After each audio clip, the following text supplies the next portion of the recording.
ഇറങ്ങി പോടി ഇവിടുന്ന്.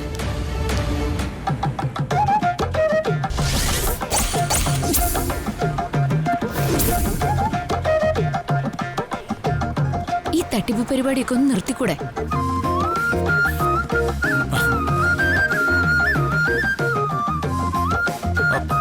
തട്ടിപ്പോ? എന്ത് തട്ടിപ്പോ? ഇത് സത്യസന്ധമായ കച്ചവടാ. മനസ്സിലായി.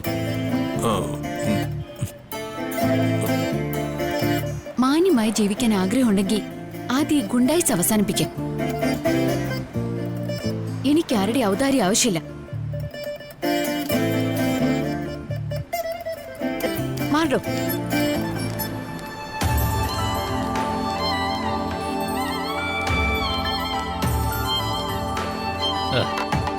എല്ലാം ചളകുളമായല്ല.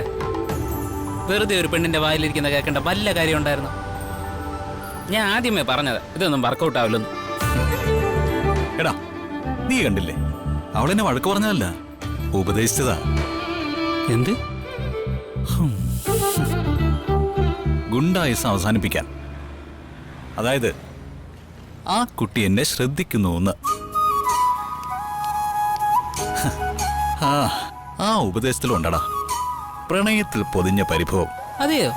പിന്നല്ലാതെ.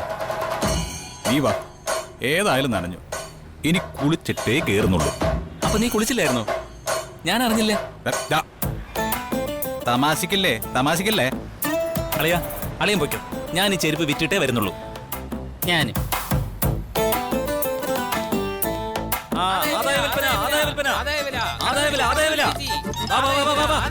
എടുത്തോ. രണ്ടെടുത്താൽ 100 രൂപ, ഒന്നെടുത്താൽ 50 രൂപ മാത്രം.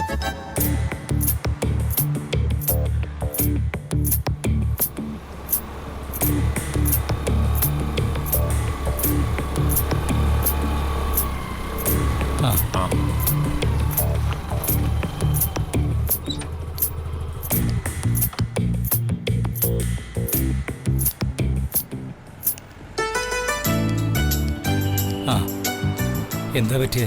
ഓടിക്കൊണ്ടിരിക്കുകയായിരുന്നു, പെട്ടെന്ന് അറച്ചറച്ചങ്ങ് നിന്നു. നോക്കട്ടെ, ബോണറ്റ് ഓർക്ക.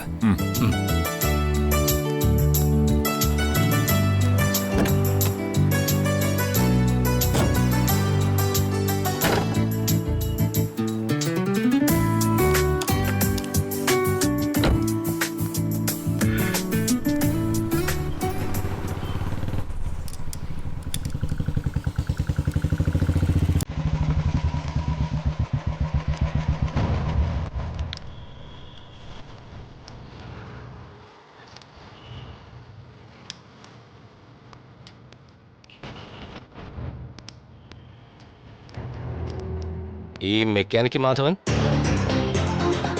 അതെ, ഞാൻ ഫിനാൻസ് കമ്പനിന്നാ. നോക്കണ്ട, നിങ്ങൾ പണം എടുത്ത കമ്പനി തന്നെയാ. എന്താ കാര്യം? മുതലാളിക്കുടനെ നിങ്ങളൊന്ന് കാണണമെന്ന് പറഞ്ഞു. ഇപ്പോ നല്ല പണിത്തിരക്കുണ്ട്, പിന്നീട് ഒന്ന് കണ്ടോളാന്ന് പറ. ഇതുപോലെ വഴിയിലായി കിടക്കുന്ന 2 വണ്ടികൾ കൂടിയുണ്ട്, അതുകൊണ്ടാ. അതൊന്നും പറഞ്ഞാൽ പറ്റില്ല, ഇപ്പൊ തന്നെ വരണം. മാധവേട്ടൻ വൈകിട്ട് വന്ന് കാണാമെന്ന് പറഞ്ഞേക്ക്. താൻ പോടും. എവിടെ വെച്ച് കണ്ടാലും കയ്യോടെ കൂട്ടിക്കൊണ്ട് വരാനാണ് മുതലാളി പറഞ്ഞിരിക്കുന്നത്. വെറുതെ മുട കാണിച്ച് സീനാക്കാൻ നിൽക്കണ്ട. ആകെ പെട്ടല്ലോടാ. ഇനി 2 വണ്ടി കൂടി നേരെയാക്കാനുള്ളതാ. ഇങ്ങനെ കടുംപിടുത്തം പിടിച്ച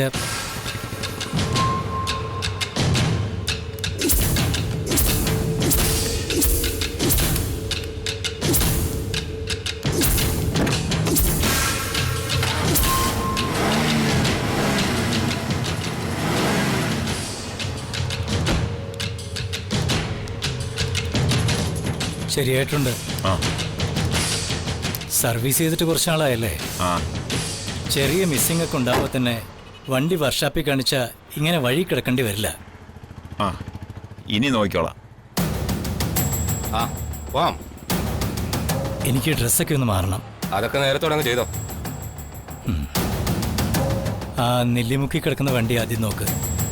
ഞാൻ വർക്ക്ഷോപ്പിൽ ചെന്ന് സതീശനോട് അങ്ങോട്ട് വരാൻ പറയാം. ശരി. താനൊരു ഓട്ടോ പിടിച്ച് അങ്ങോട്ട് വയ്ക്കോ. ഇവിടെ കൊടുത്താൽ മതി. എന്നാ ശരി, ഞാൻ പോട്ടെ. മതി, ഇങ്ങോട്ട് വരാൻ നോക്ക്.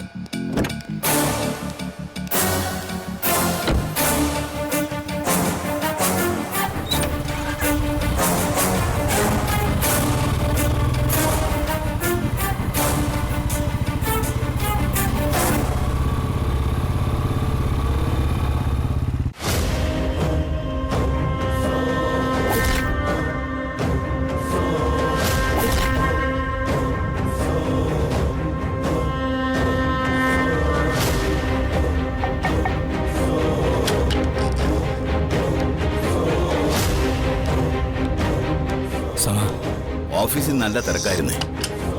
ഞാനും ഒരു വണ്ടി പണയനെടുത്തിട്ടപ്പോഴാ ബ്രേക്ക് ഡൗൺ കേസ് കയറി വന്നത്. മറ്റൊരാളുടെ കൈക്ക് അത് ശരിയാവും തോന്നുന്നില്ല.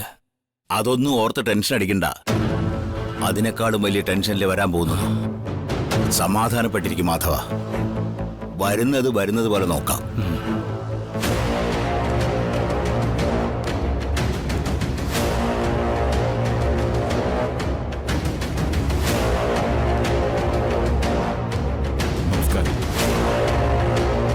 Out out.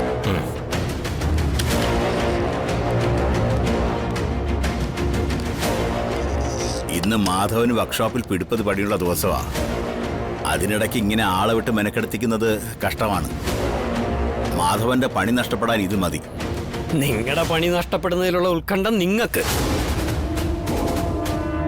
എന്റെ മുതലും പലിശയും നഷ്ടപ്പെടുമോ എന്നുള്ള ഉത്കണ്ഠ എനിക്കും ഉണ്ടാവണമല്ലോ. അങ്ങനെ ഉത്കണ്ഠപ്പെടേണ്ട കാര്യമൊന്നുമില്ലല്ലോ മുതലാളി.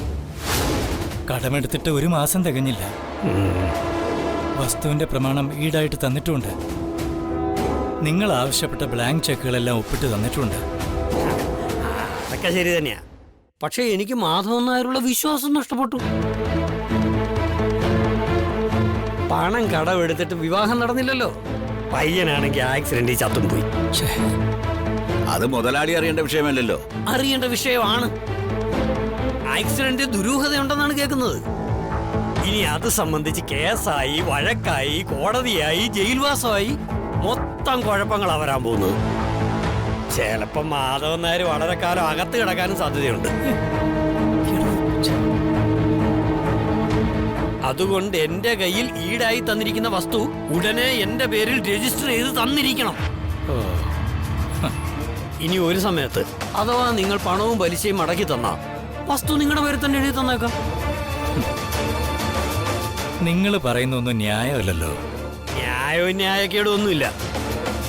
ഞാൻ പറഞ്ഞ കണ്ടീഷനി വസ്തു ഇപ്പൊ എന്റെ പേരിൽ എഴുതി തന്ന കാശ് മടക്കി തരുമ്പോ നിങ്ങൾക്കത് തിരികെ കിട്ടും.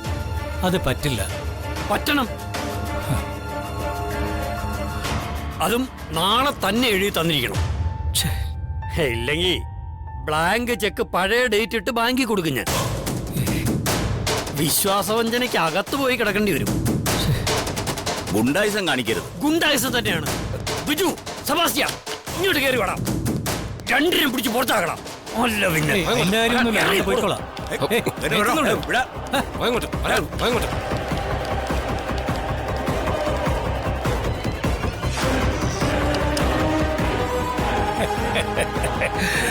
അതായിട്ട് ഞാൻ നല്ല പണി കൊടുത്തിട്ടുണ്ട് സാഗറേ.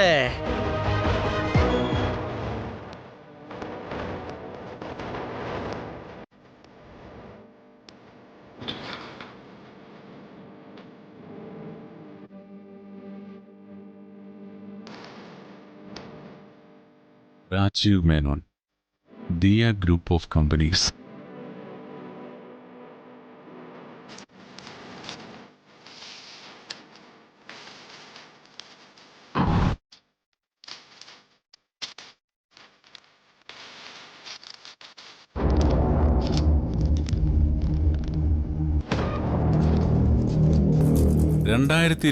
ലെ ബിസിനസ് ഐക്കൺ അവാർഡ് രാജീവ് മേനോന്.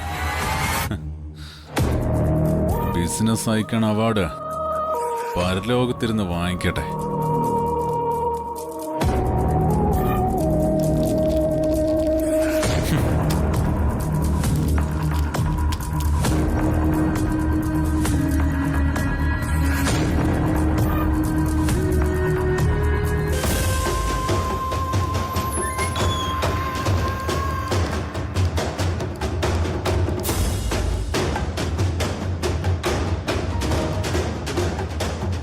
രാഗി, ആ നെഞ്ചിലെ പകയതൊരു കെട്ടടങ്ങിയിട്ടില്ല അല്ലേ?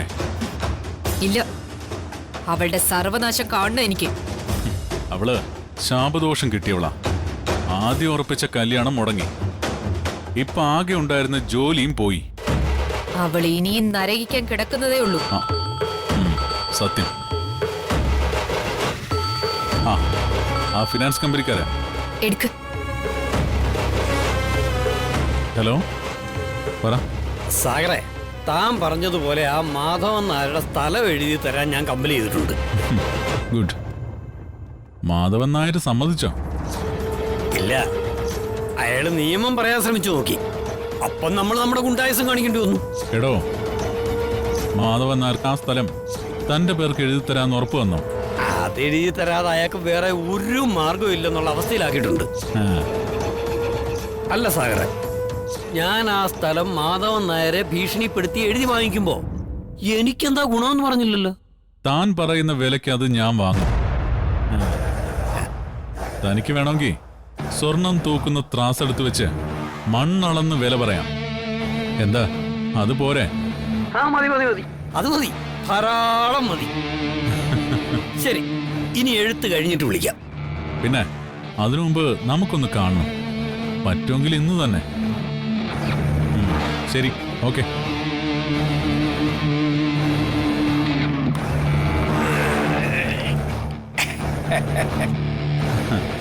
ഉത്തരത്തിലിരിക്കുന്നത് എടുക്കാനും പറ്റിയില്ല, കക്ഷത്തിയിരിക്കുന്നത് പോവുകയും ചെയ്തു എന്ന് കേട്ടിട്ടുണ്ടോ? അതാ മാധവൻ നായർക്ക് സംഭവിക്കാൻ പോകുന്നേ. കല്യാണവും മുടങ്ങി, ഇനിയുള്ള സ്ഥലവും പോവും. അവളുടെ അഹങ്കാരത്തിന് എല്ലാം നശിക്കണം. ശാപം പിടിച്ചവള്.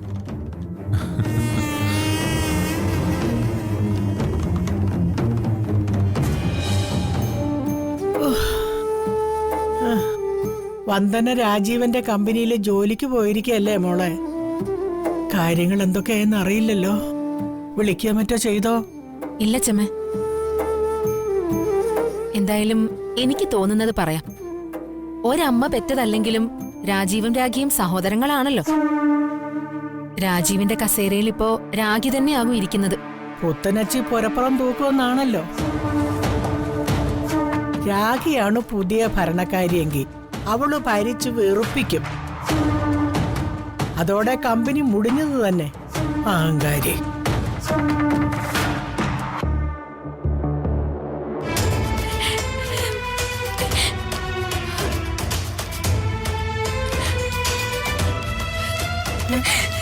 എന്താ എന്താ മോളെ? എന്താ നീ തിരിച്ചു വന്നത്? ജോലിക്ക് കയറിയില്ലേ? എന്താ മോളെ?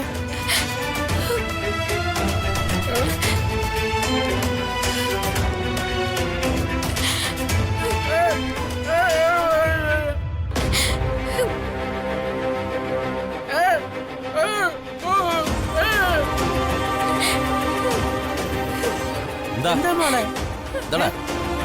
എന്താ എന്താ മോളെ? എന്തു പറ്റി? ഞാൻ ഇനി മുതൽ ജോലിക്ക് ചെല്ലണ്ടെന്ന് അവരെന്നെ ആക്ഷേപിച്ച് പറഞ്ഞു വിട്ടു.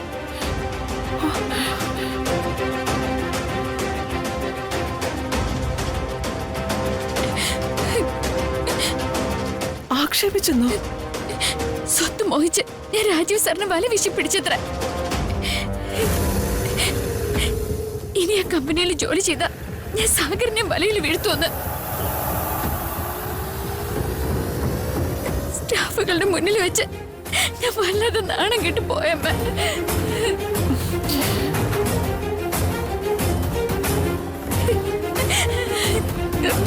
നീ രാജീവിന്റെ കമ്പനിയിൽ വീണ്ടും പണിക്ക് പോയി എന്നറിഞ്ഞപ്പോഴേ ഞാനിത് പ്രതീക്ഷിച്ചതാ.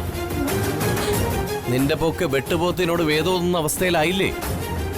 അനുഭവിച്ചോ?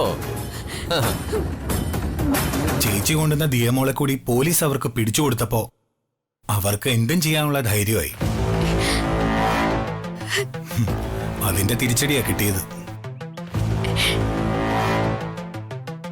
അവിടെ പോകുന്നതിന് മുമ്പ് ചേച്ചിക്ക് ഞങ്ങൾ സഹോദരങ്ങളോടൊന്ന് ചോദിക്കായിരുന്നു. അതെങ്ങനെ? തനിഷ്ടക്കാരിയല്ലേ? സഹോദരങ്ങൾക്ക് വെറും മേഴാങ്കൂലികള്. ഒന്ന് നിർത്തുന്നുണ്ടോ?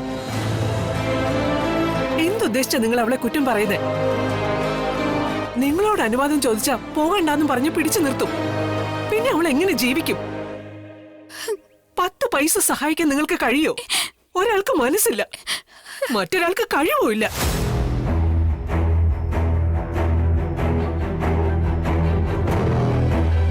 അങ്ങനെയുള്ള നിങ്ങൾക്കൊക്കെ അവളെ തന്നിഷ്ടക്കാരിന്ന് വിളിക്കാൻ എന്താണ് യോഗ്യത?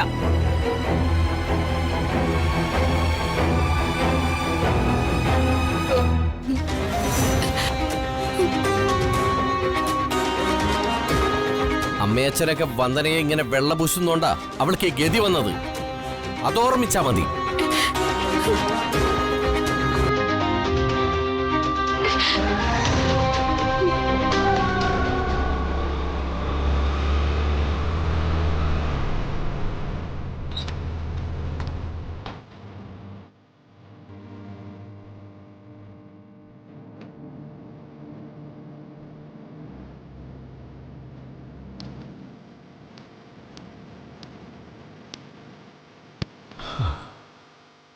മാധവേട്ട മോനെ എന്താ മാധവേട്ട? മാധവ എന്താ എന്താ മോനെ? എന്താ എന്താ പറ്റിയ? എന്താ മോനെ? എന്താ മാധവേട്ട? എന്താ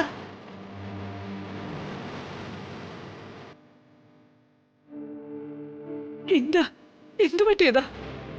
എല്ലാം പോയി ചതുരിക. നിങ്ങളറിയാതെ വലിയൊരു തുക ഒരു ബ്ലേഡ് കമ്പനിയിൽ നിന്ന് ഞാൻ കടമെടുത്തിരുന്നു വന്ദനയുടെ കല്യാണം നടത്താൻ.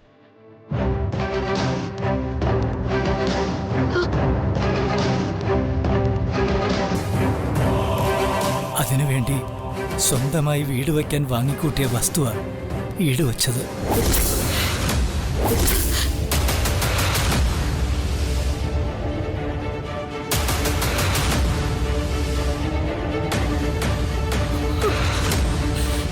ഉടനെ മുതലും പലിശയും മടക്കി കൊടുത്തില്ലെങ്കിൽ ആ വസ്തു ബ്ലേഡ് മുതലാളിയുടെ പേരിൽ എഴുതി കൊടുക്കണമെന്ന ഭീഷണി.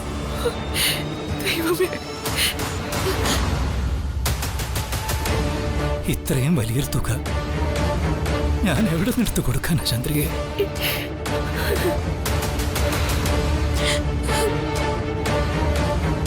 വന്ദനയുടെ തോന്നിവാസത്തിന്റെ കഥ അങ്ങ് കഴിഞ്ഞതേ ഉള്ളൂ. അതിനു മുമ്പ് അച്ഛന്റെ തോന്നിവാസം. അച്ഛന്റെ സമ്പാദ്യം കൊണ്ട് വാങ്ങിയതാണെങ്കിലും ആ വസ്തുവിന് മക്കളെല്ലാം അവകാശികളല്ലേ? ഞങ്ങൾ അറിയാതെ അതും തൊലച്ചെന്നോ? അച്ഛനെ വെള്ളപൂശാൻ അമ്മയ്ക്കിപ്പോ വാക്കുകളൊന്നുമില്ലേ? എല്ലാം പെരുവഴിയിലാക്കിയത് വന്ദനേച്ചിയല്ലേ? നിങ്ങൾക്കൊന്നും പറയാനില്ലേ?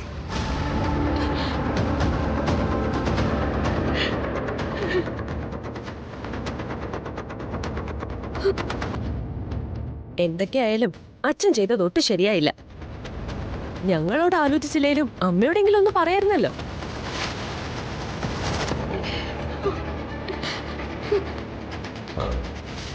സാധാരണ അച്ഛനമ്മമാര് മക്കൾക്ക് എന്തെങ്കിലും സമ്പാദിച്ചു വെക്കും. ഇതേ ഉള്ളതും കൂടി വിറ്റുമുടിക്കും. നിർത്തടാ.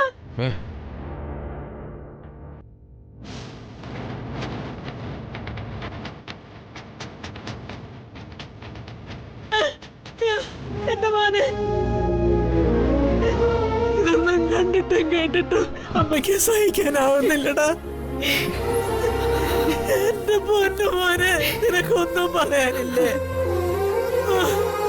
ഇങ്ങനെ ദുഃഖങ്ങൾ ഉള്ളിൽ ഒതുക്കിയിരിക്കാതെ ഒന്ന് പൊട്ടിക്കരഞ്ഞൂടെ നിനക്ക്?